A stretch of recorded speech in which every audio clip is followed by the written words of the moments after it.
Welcome to another episode of Conversation with Yogis. Today we have Cassie here, and then we are so excited because we're going to be talking about pregnancy yoga. So we were saying that the two of us together, like didn't train in pre or postnatal. We only know about quite little from our trainings, that they just teach us very basic things. So we were like, let's ask someone to come here and tell us all about it. So Cassie, would you introduce yourself, please? Yes, so I'm Cassie. I'm very, very pregnant. I'm actually 39 weeks in 2 days' time, which is wild. So right at the very end. And I live super local to Melinda. I'm just in St. Margaret's, Richmond. And I am a yoga teacher. I specialise in pregnancy yoga, most recently. But I also teach vinyasa and yin.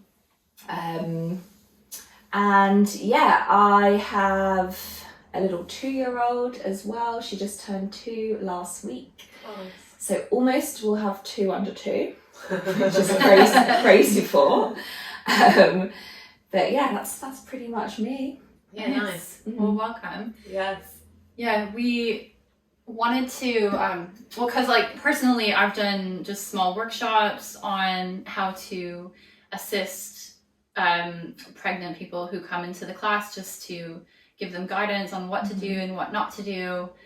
So I have a very limited understanding of it. I've not been pregnant either, so I don't really know what it feels like in the body. Mm-hmm. I have studied it in science and nutrition, but I mean, going through it is a whole nother ball game. So we're just so interested to hear more details on what type of classes you can go to if you're brand new to yoga and you have become pregnant. What trimesters you can participate in classes in is really important, because a lot of people have no clue. And then from my end as a yoga teacher, you get people coming to your class and saying like, oh, my doctor told me to take up yoga because I'm pregnant.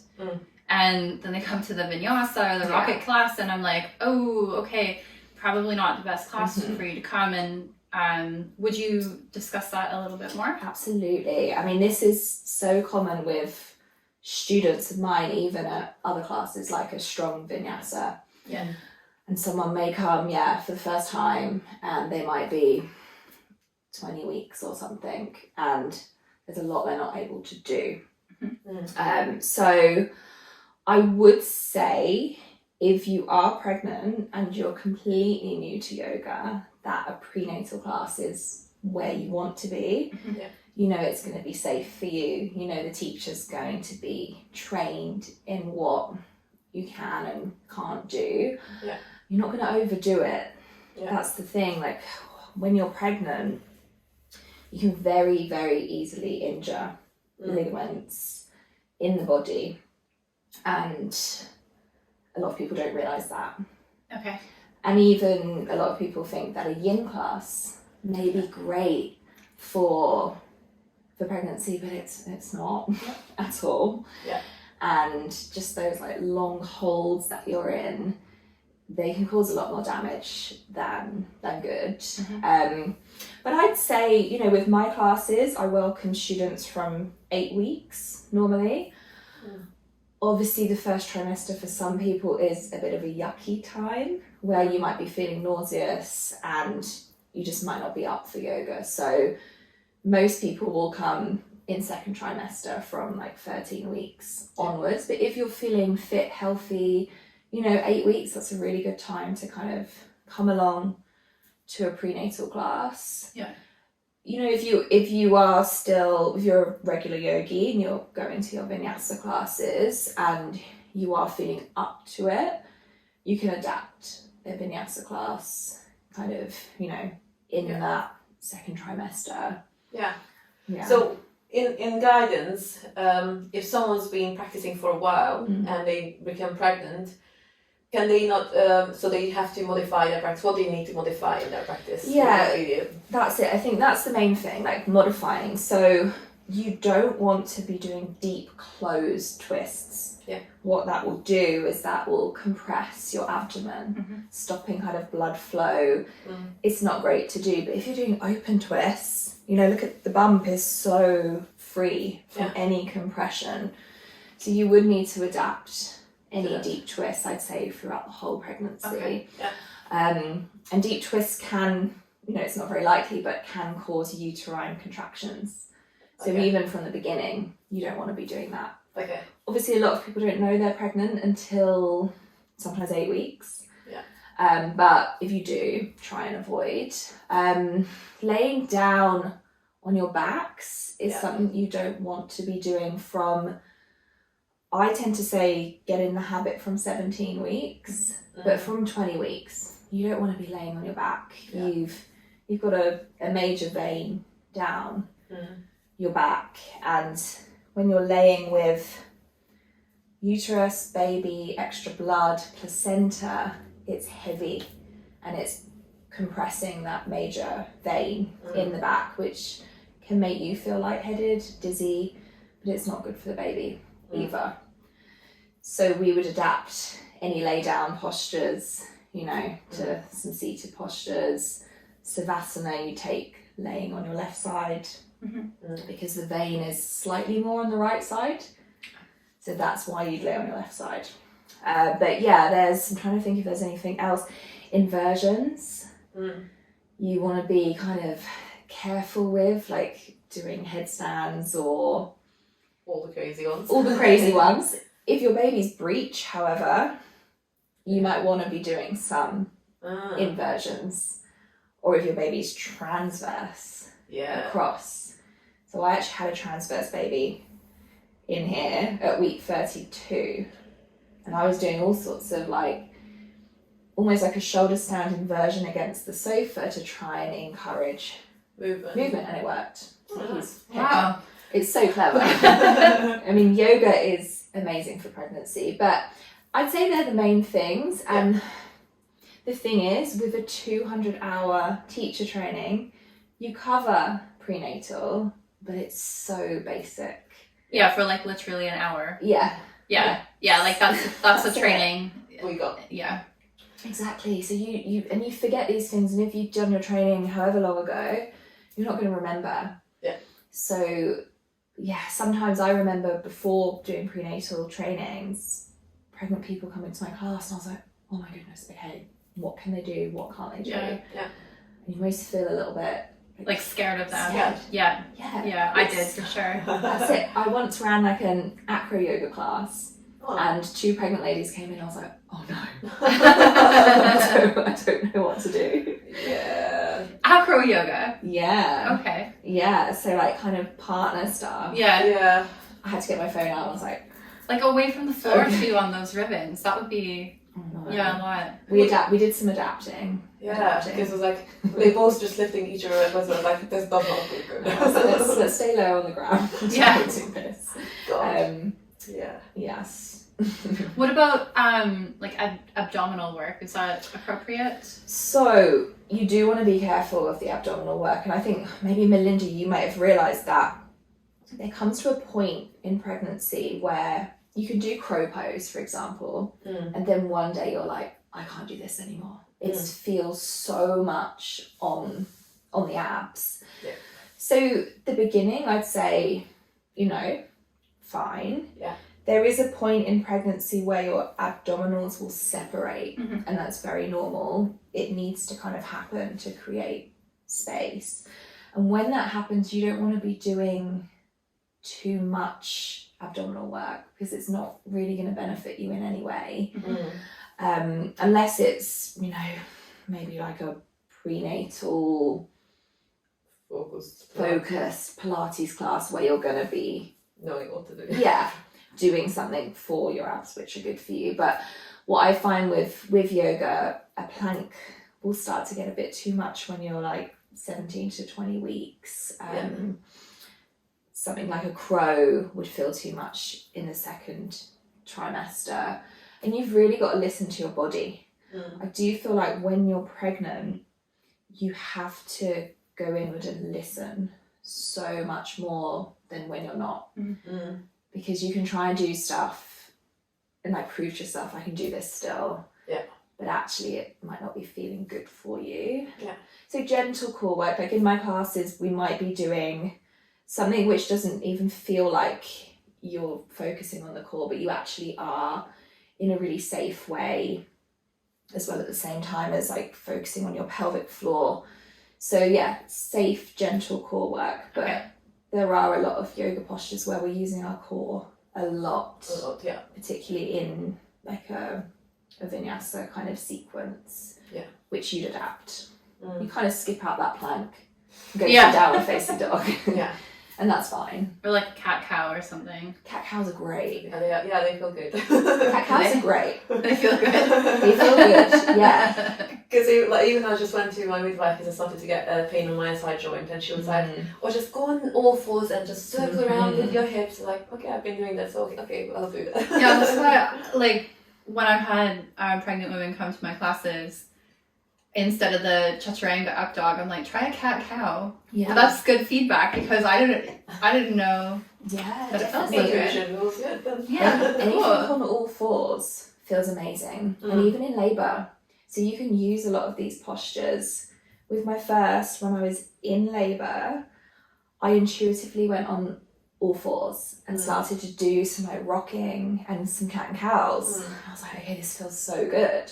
Nice. You don't want to, kind of stretch too much and open your chest too much, but you can feel it in your body. So you don't want to stretch those abdominals too much. So you hold back slightly. But yeah, they're great for the whole entire pregnancy. Oh, nice. Yeah, those are good things. The thing is, like, some things intuitively feels good. Like, I remember when I found out I was pregnant, and I teach quite dynamic classes, and I demonstrate the core work to encourage people, and I was like just like lying, I have a bad back today, so that's why I'm not doing it, because I was like just so conscious of like I'm pregnant and I don't know if I can do this or not. So I was just like taking back, and when I started to reach my end of the first trimester, I was like, oh, actually I can still do my core work. I mean, it felt good, but whenever I felt, some days like, oh, it does not feel good, so I don't do it. Yeah. But some days it felt like it actually feels good.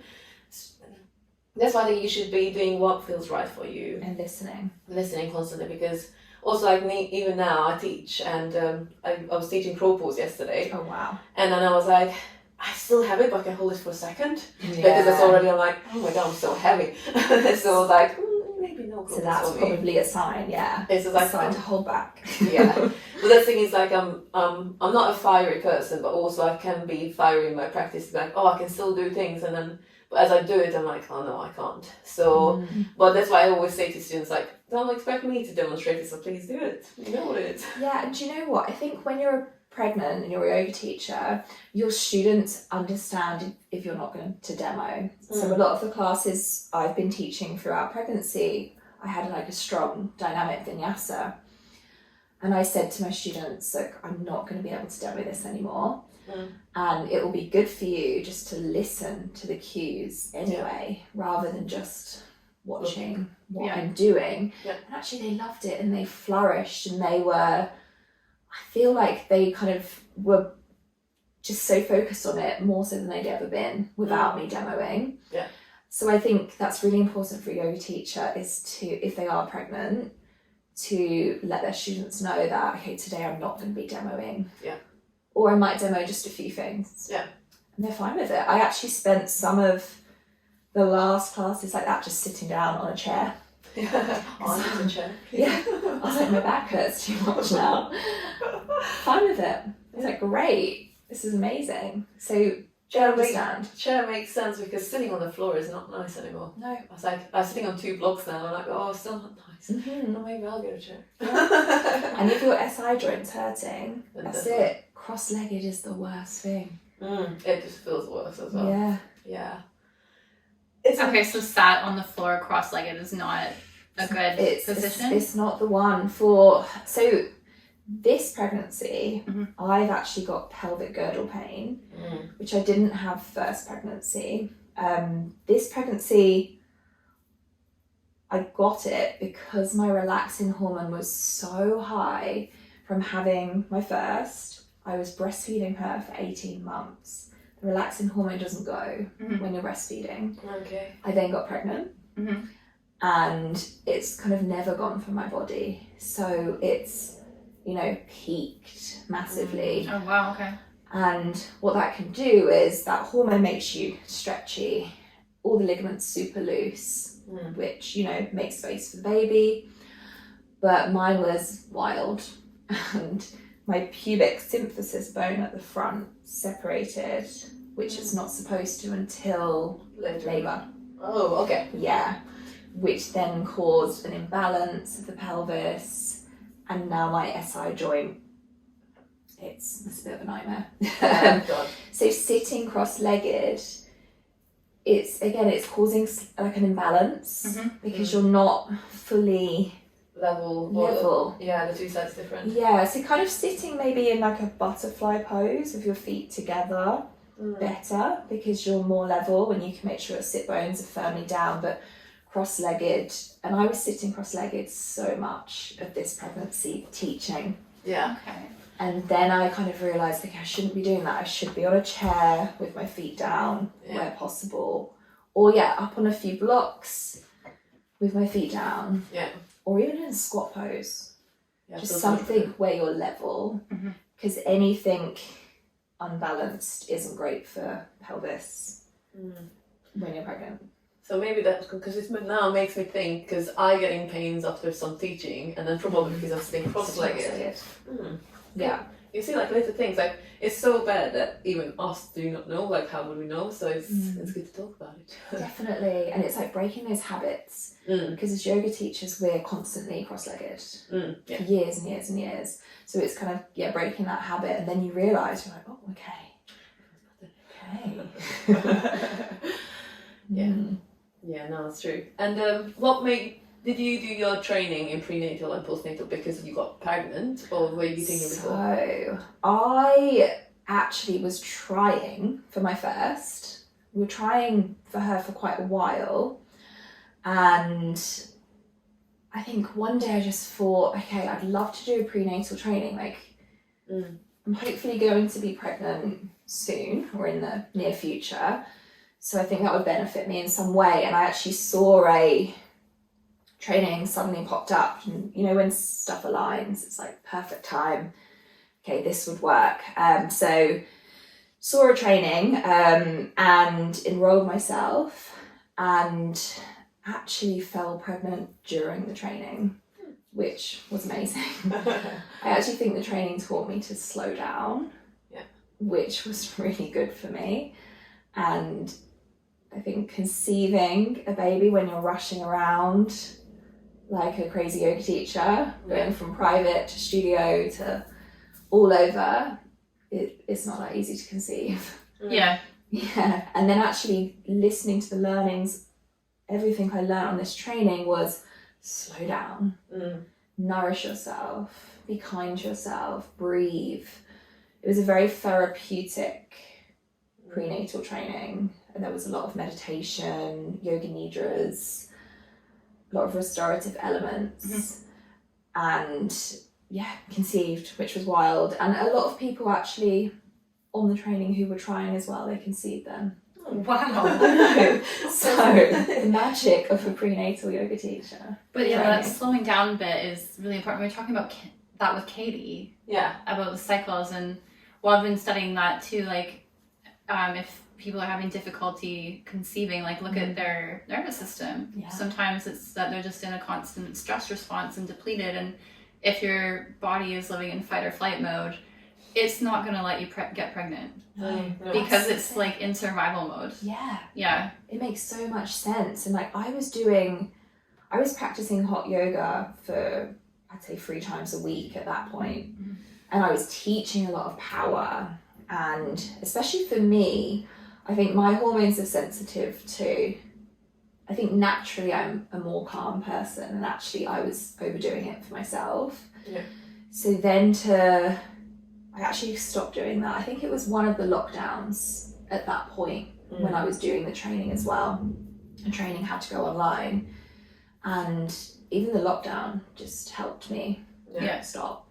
get pregnant. It's like, great. Good times. Yeah. But then this pregnancy took me by surprise. And I'm obviously now taking all that on board for myself. And I mean, we got pregnant without even trying.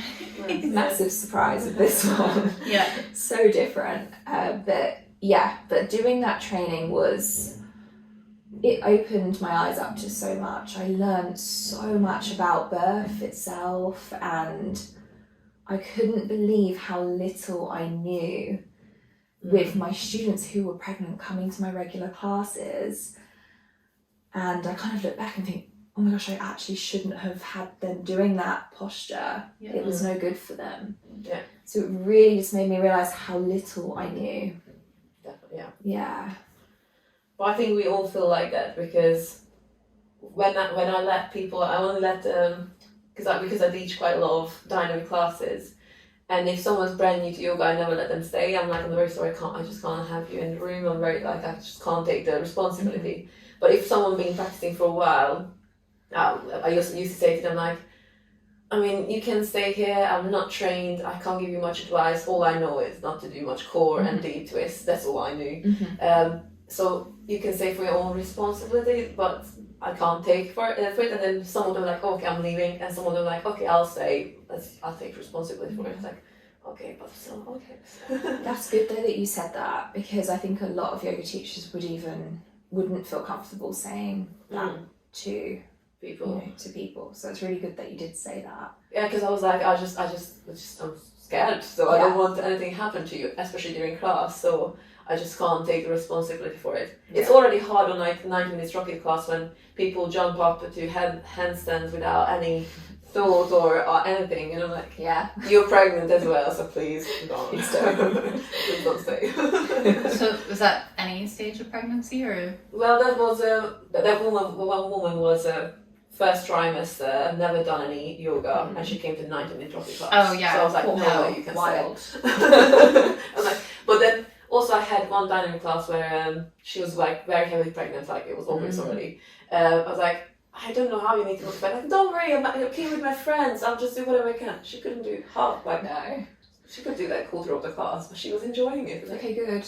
Well, that's the thing. If they come along and they can just, even if they stay in sideline savasana, or they have legs against the wall, sometimes I've taught a yin class and I've said, you know, I'd happily put you in legs against the wall for like this whole end section. And sometimes they're fine with that, they just want to actually just be in a class. Yeah.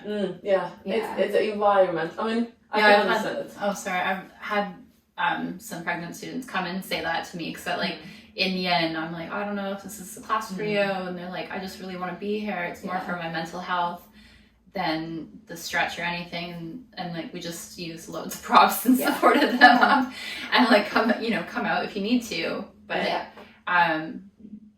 so you have to let people take ownership, but like the thing we need to be strict on, I think, is the first trimester bit, because we're actually not insured unless you've done proper training to teach people. Well, even if you've done training, can you teach people in the first trimester? Yeah, well, I say 8 weeks plus. Okay, so that's just coming. You are still in first trimester, but it's only if you feel up to it. Yeah.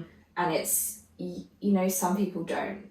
And some people won't even try to come to a class because they're being sick or they're just nauseous.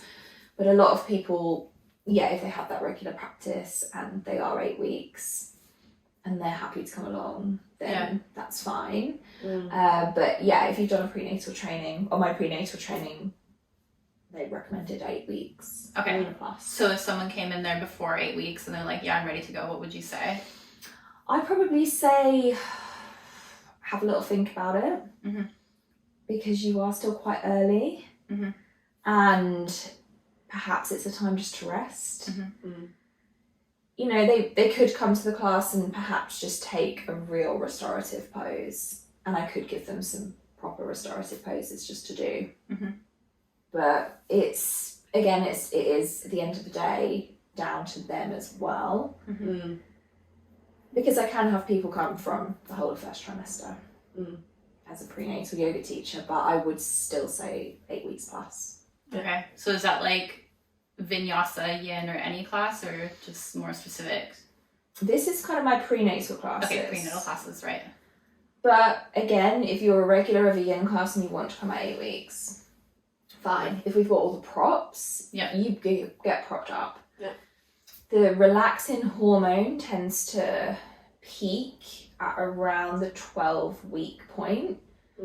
And that's when you can get some kind of ligament damage because you feel like you're so stretchy and so open. You might go into such a deep fold and hold it for 3-5 minutes in yin. And then you won't realize until afterwards that, oh no, what have I done? Then your knees might start hurting or your wrists. So if it was a yin class, just prop up and don't go to your max at all. Pull back. Really pull back. That's what I've learned, and I've learned that the hard way from ligament damage in pregnancy myself. And yeah, definitely just reminding those students to pull back and not go too crazy, too deep. Because I think suddenly if somebody isn't used to that relaxing hormone in their body, and then, I'm so flexible, I can go into a child's pose so deep now, and it's a really weird feeling in your body, that hormone. And yeah, they just might push themselves to the limit. So it's reminding themselves, okay, this is happening in your body. Let's use extra props. Let's pull you back. Yeah. And then in the first trimester, the risk is that the fertilized egg is still implanting in the uterus lining, right? Yeah, so if, we were talking about the fight or flight mode, that's not good for implantation. So you wouldn't want to be going to a hot yoga class or a dynamic, rocket class or something if you were still implanting. Or even a gong class. Oh God. Really? Yeah.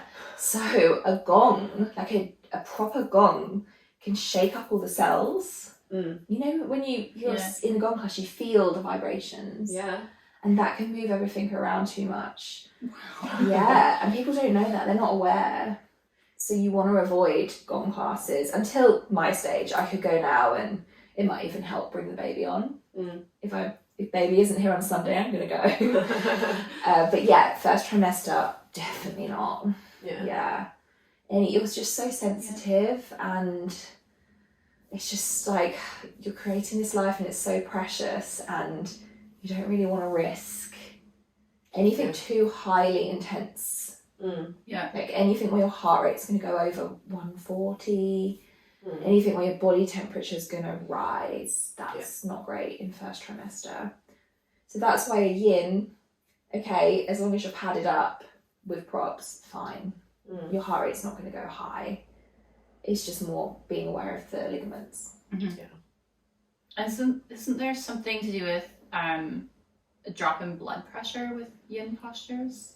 Blood pressure, if you've got low blood pressure, it can go more low in certain postures. I've got quite low blood pressure, and then when you get up from the posture you can feel really lightheaded, and you just got to be aware of that. Even with a forward fold in a vinyasa class, when you say come up quite quickly, I feel it. I feel really lightheaded and have to kind of steady myself because of the blood pressure difference. But in a prenatal class, you'd never rise up quickly. You'd always rise up really slowly. But yin definitely would take the blood pressure down, which is great if you've got higher blood pressure. But if you are someone like me who's got lower blood pressure in pregnancy, you just want to be aware. Right. Okay. Yeah, it's interesting. Even just thinking about the relaxing, I like to just chill in Malasana. And I remember I was teaching classes and then a few days up, next day, it's my groin, my really top of my groin was oh my God, I can feel it really, it's all stretched. And I felt for weeks. I was okay, so I ease off back Malasana. That's why I'm sitting on 2 blocks now, because I was Good. Oh my God, it's literally felt it for days and days and days, this is not good. And that's the pubic symphysis. That's okay. when you have the pubic symphysis separation, you feel like a shooting pain down your groin. Okay. And when I was going to I've been seeing an amazing osteo in this pregnancy, and he's like, okay, I see this with yoga teachers who are pregnant all the time, because you're so used to demoing, going deep into your postures, that you forget when you're pregnant to hold back. Yeah. I'm second pregnancy and I forgot myself. And then I realised, okay, pull back. Yeah. But yeah, it's just reminding yourself that. Yeah, it's very good. It's a very good reminder of slowing down and pulling back. And even now, because I keep saying like, oh, I'm not going to ride my motorbike, I'm not going to ride this, I'm not going to do that, I'm going to finish these classes. And I'm 34 weeks and I'm still there. Yeah, that's it. You stretch it out as well. I mean, I only just finished my last class. It was pregnancy. But everyone's like, why are you teaching at almost 39 weeks? But I suppose there's, that you're not going to be able to when you've got a newborn. Yeah. And you want to make the most of everything before. Yeah. Well, also I think as a teacher, if you become pregnant, one thing you have to think about, we are self-employed. So it's like being on, like, you're not going to be earning money. No. So I think it's also the uncertainty of like, when can you go back, what kind of birth you're going to have, the experience, recovery time. So you're just thinking about it, like, I'm not going to be working, not going to be earning money. So the uncertainty. I think for me, the hardest was with the pregnancy is the stressing out about financials. Even we planned this pregnancy and we knew it was going to happen, but I'm like, oh no, I'm not ready. I need to earn more money, and then that stressed me out. I was like, okay, I need to calm down because the baby needs calm environment to be growing in me. But I think as a yoga teacher, you just have to be really kind of conscious of slowing down, accepting what it is, and go with the flow. But do everything that we tell other people to do. I know. Exactly. I know, it's so easy not to listen to your advice. Yes, definitely. How does yoga like help with pregnancy? Like, how does it make you feel, or so prepare for birth or something like that? Oh my gosh, there's so many ways. Yeah. So you might have like a little pregnancy niggle, like heartburn, which is a really common pregnancy niggle, and there's postures that can relieve that. Oh wow, those postures, because I have heartburn all the time. Yeah, I will show you those later. Like even obviously like a sore back. Yeah. There's postures for that. Like we were saying earlier, being on all fours is a great posture to be in during labour. So cat and cows I used in my early labour as a form of relief.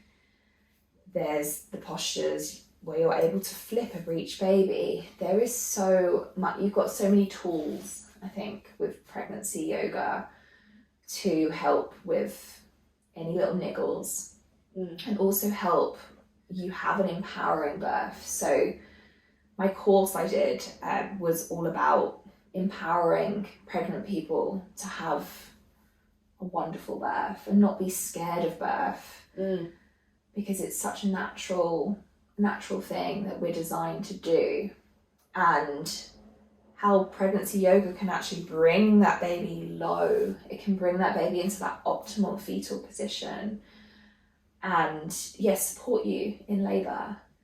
And there's even some beautiful partner postures you can do with a birth partner or with a midwife, which are yoga postures that you can do during labour to actually, help with like hip pain or help open your pelvis so that baby can come out. I mean, with my first, I birthed her in a squat pose, and it's a yoga pose, and it just felt in my body really. I just listened to my body and was intuitive, and I thought, okay, this feels right. She's going to come out in this position, and she did. And a lot of people birth on all fours and actually birth their baby out on all fours. Even like in a high squat, some people are like holding on to a birth, like a partner with their arms around their neck in a high squat, and the baby comes out. It's just amazing. You learn so much, I think, in a pregnancy yoga class about that side of things. Mm. And also you learn about how you can increase oxytocin. And oxytocin is a happy love hormone that we need to birth our babies. So you're not going to be able to naturally go into labour if you're terrified and you're not feeling that oxytocin. Oxytocin helps things naturally come on. Mm-hmm. And in classes, we teach you breath work, which can increase oxytocin, and meditation, which increases oxytocin and just gets rid of that fight or flight cortisol hormones we don't want, and invites in the happy hormones that we do want. So it's so beneficial. And I think a lot of my students, they come in not knowing, you know, anything about birth, and they come out and they suddenly feel like, right, okay, I'm going to have an empowered birth. One of my clients texted me the other day and she was like, okay, had the best birth. I used your golden thread breath that you taught me throughout labour, and it was amazing. Yes. So it's, you learn a lot. It's not just the movement, you're actually learning and educating them as well, which is great. And I love doing it. Yeah, sounds very good, because I think even not just from yoga perspective but pregnancy perspective, people don't know much about it. And I think there's so much trauma attached to giving birth, and also like so much like, it's very painful, it's going to be very traumatic, and it's like you're not out of control. But when if you flip it back, your body's supposed to do this. So now it makes, because I've been trying to go to pregnancy yoga for a month now, and I never went. But now I'm like, maybe I should, because it sounds like it's what you actually need. Because I think as a practitioner who's been practicing for a while, you're like, oh, it's going to be so boring. And I know it's very bad thing. I totally get that. But you can't be the only person to like think that. So that's why I was saying share it. Yeah. Probably I'm not the only one. It's like, oh, probably I'm going to be bored and just going to squat around and sleep. But I was like, now I'm like, I actually want to go, because I do hypnobirthing course, and with that as well, I was like, oh, okay, I heard this, and it's sometimes relates back to yoga, and some breath relates back to yoga. I was like, so I think I should just allow myself to slow down my practice and be like, okay, this is actually going to be very helpful for me. And that's it. I think with my first pregnancy, as well as a yoga teacher, you don't often get to go to another class because you're always teaching your own classes. And it was so hard for me to carve time to actually go to a pregnancy class myself, apart from my training, which my training, obviously, I got to experience in a lot of classes there. But you don't, and that's the thing, especially when you're teaching full time, you don't find the time, and you really have to like actually carve that time out. But even a pregnancy class is great because you make friends, and you might be pregnant and know no one pregnant in your area, or you might not have done a antenatal course, or know anyone pregnant. And other people who come to my classes, I try and encourage them to join a WhatsApp group, so that all the local pregnancy people in the area can like ask questions with each other. And I think for some people who first time pregnancy and don't know anyone, actually it's quite a good place to go and meet people like-minded who are pregnant.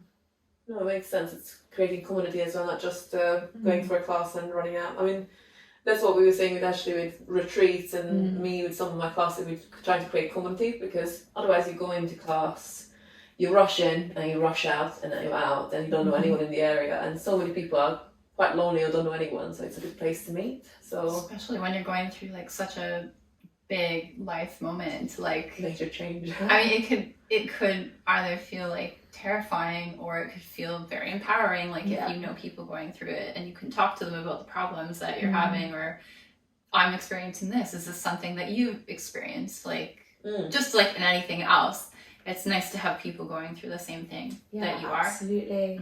100%. And you mentioned retreats. I was going to talk a little bit about the retreats that I've been running for pregnancy. I was looking up myself pregnancy retreats because I was like, I'd love to go on one, and there wasn't much out there. That's what I was just thinking. I'm like, I've never heard of a pregnancy retreat. No, there really wasn't. There was maybe I found a couple, and I thought, why don't I run them myself and actually give the students more than just an hour to, you know, come to the class, more time to actually mingle and connect with one another. And it's been so amazing. I've been running them actually in Richmond and giving people time, first of all, to meet, to mingle, to enjoy like a pregnancy safe tea, and then do an amazing yoga class, do some hypnobirthing inspired meditation, because yoga and hypnobirthing are so linked. Yeah. And then actually we have a nutritionist who comes along and talks about what's important to eat when you're pregnant, but also what's important postnatal. Yeah. I have learned so much from her, even things I didn't realise from being pregnant second time round. And she cooked up an amazing feast for us all. So again, everyone gets the chance just to chat to each other. Then we got a photographer down. She's a newborn and pregnancy photographer, and she set up a makeshift studio in our studio and just did mini maternity shoots. And it was just so beautiful. She brought flowers along, and everyone just looked stunning with their bumps. Oh, that's so lovely. It's so gorgeous. And then having a creative element at the end. So I collaborated with an artist for our first one, and we painted our ideal birth. So we're working on manifesting that birth that we wanted. And then for the second one, I created these little bracelets which had birth affirmations on, which I'm wearing now. Nice. So my one says trust, and just kind of thinking of an empowering word for you. You can wear your bracelet then throughout pregnancy and birth. And yeah, people then started actually becoming friends. And I was like, I would have loved that when I was pregnant, like, you know, first time round. So I'll be doing more, taking a little break now. Yeah, fair enough. But January, I do plan to come back end of January and Yeah. set up some more of these, because Yeah, people want that, and it's what they need. And it's just so lovely. It's so nice to be part of that as well. Is it a day event? A day event. I would love to do an overnight one, which I'm thinking spring, summer, doing something a little bit longer, where people can actually stay overnight. And even one where you can bring your babies along. Yeah. Because I'll have a baby, so I need to bring that one along as well. Be a bit easier then. Yeah, but there's just there, and as well, I think an antenatal class that you go to is very different, and sometimes you're not paired with as like-minded people. Was what I found from my experience of going to antenatal classes. So I do think if you're interested in yoga and you're pregnant, you're bound to get on with somebody within that group. Yeah. So I think that's why these, and you know, still get specialists in. So I do want to invite more specialists in future ones, and just the education. You can just learn so much in half a day or a day. Yeah. It's amazing.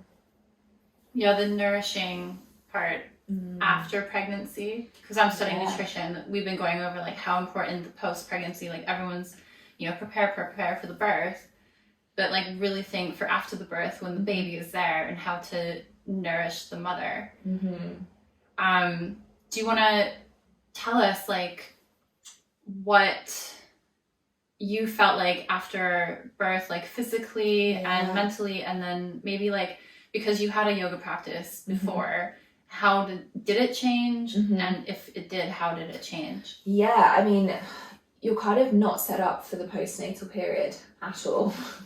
No one tells you what it's going to be like. So it is really good to learn that from someone. You're just hit with so many different hormonal shifts suddenly. And I mean, we would have heard of baby blues. tends to come in when your milk comes in because of the hormone shifts. And it really hit me first time round. I was in tears, I think day 3 or 4. Obviously you are achy.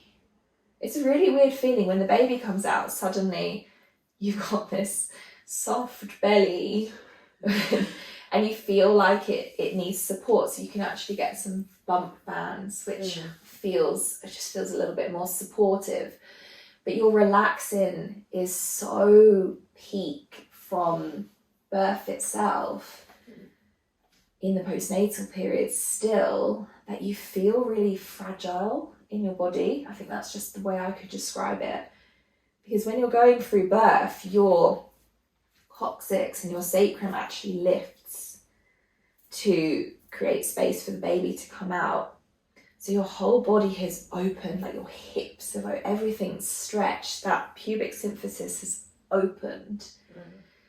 The ilium's open, everything's stretched. So you feel fragile in your body, and you have to be so kind to yourself and gentle.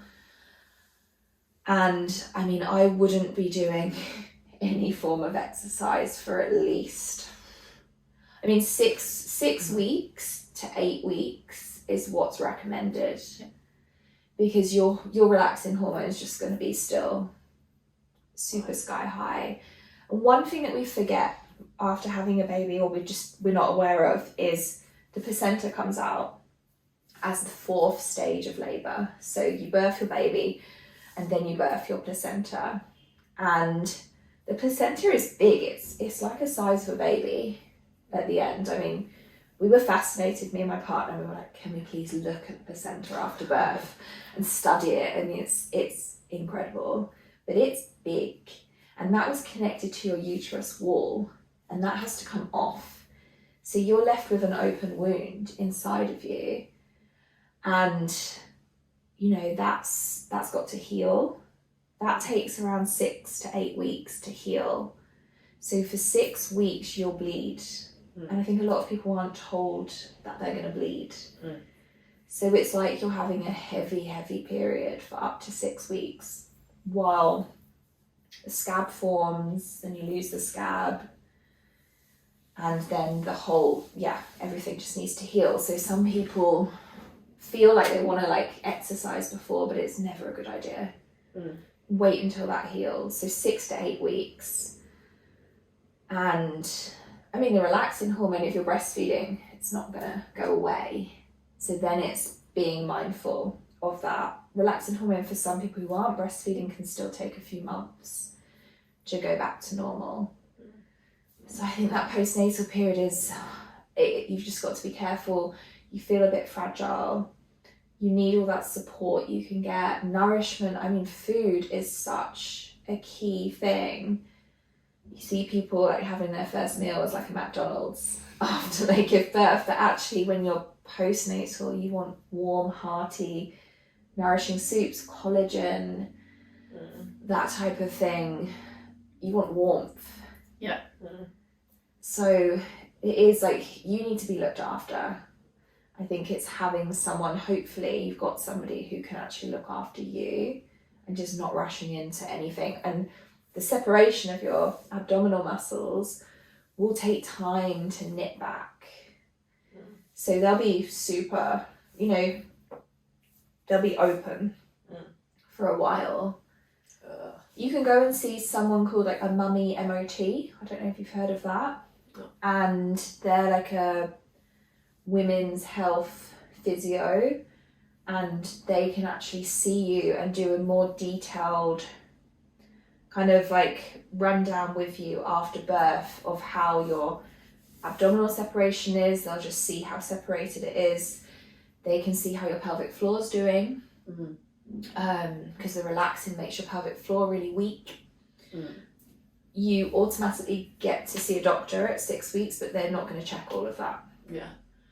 I do feel like also like, I mean, maternity that everyone's very good, but also like unless you ask questions, I'm like not really telling you anything. I mean, they give you a leaflet and then you can inform yourself from it, but sometimes I'm like, should I ask this question, or I sometimes Google it. So it's just like I feel like there's not enough space for us to learn all this from our providers, unless I don't know, you're going for a special doula or a mommy and naughty.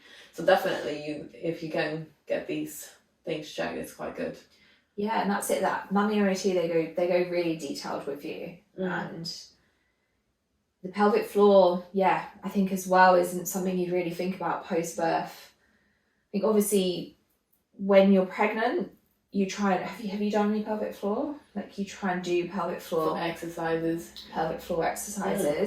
but actually postnatal is, I feel, almost more important period to do those kind of exercises. Also because some people say like some people have a stronger pelvic floor, some people are weaker, but also like for the giving birth, it should be a little bit looser, so it's you let your baby be birthed.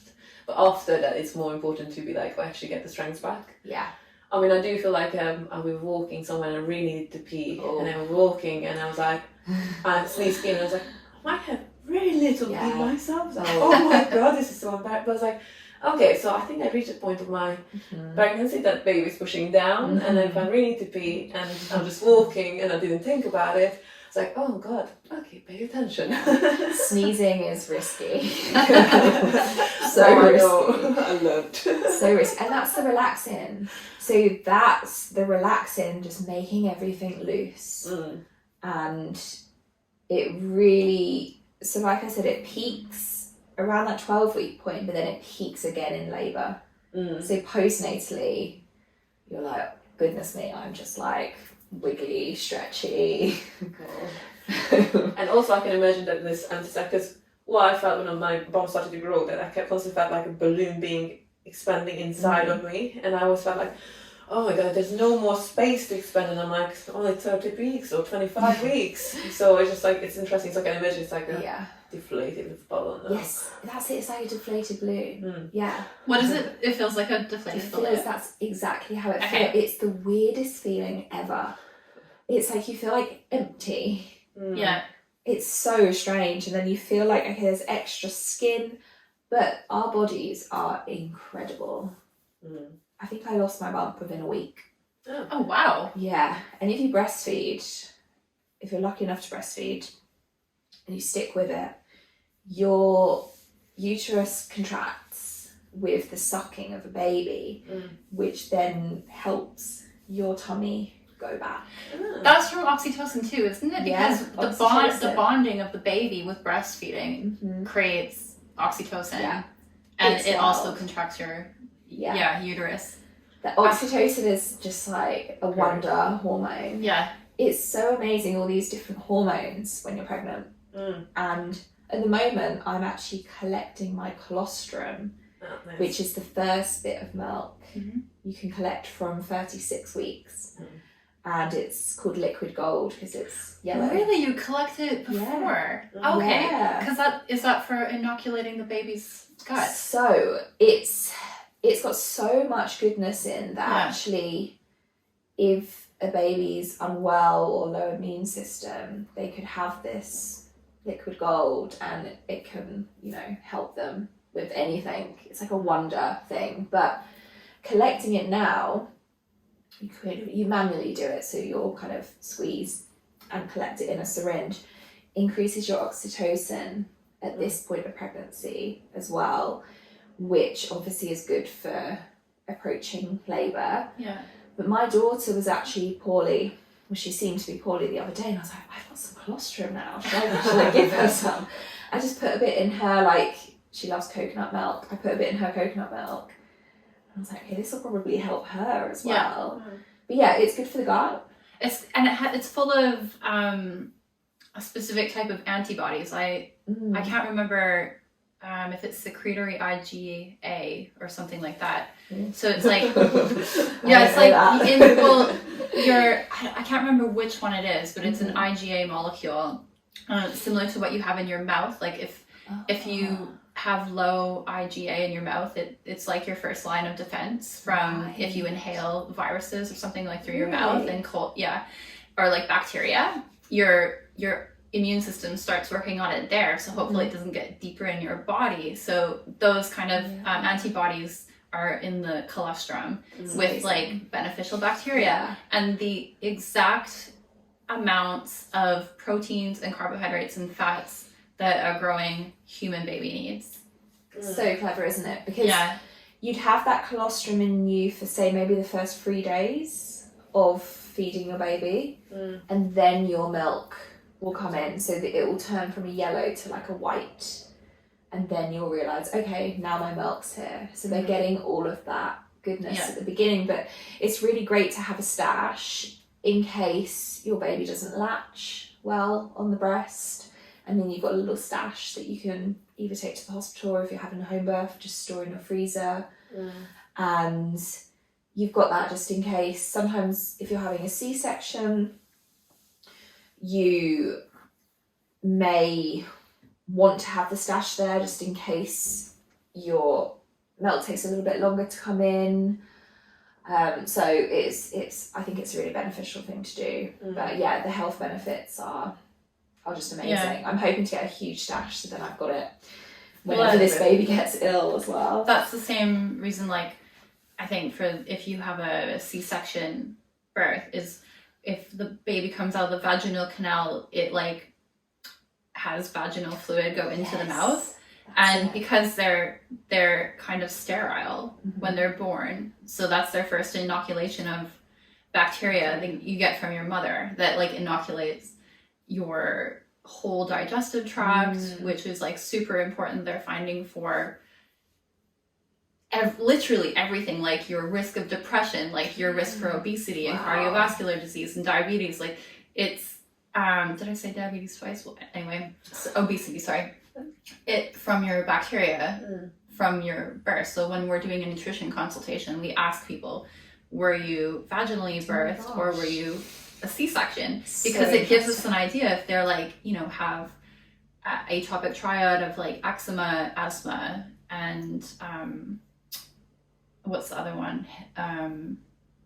Eczema, asthma, and I forgot. But so like the allergy triad, really it is more linked to C-section birth. So they're taking the colostrum from the mother's body has all that beneficial bacteria that needs to be put into the baby. Probiotics and because I did once, part of our training actually, they said if you were going for a planned C-section, we're getting a little bit graphic here now, you can put, I think it's a gauze up the vagina to try and get all that bacteria, and then wipe it on the baby's, I think, nose after their birth, so that they get some of that, because when they're coming down the vagina, they're obviously like against the vaginal wall, against their nose and mouth.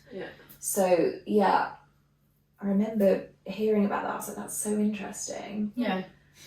But it makes sense. It all makes that starts your gut. Quite amazing. It starts it all. And like, I mean, you can take probiotics later in life, but you can't take probiotics of all the strains of bacteria you have in your body. Like we get those from other people in our environment mostly.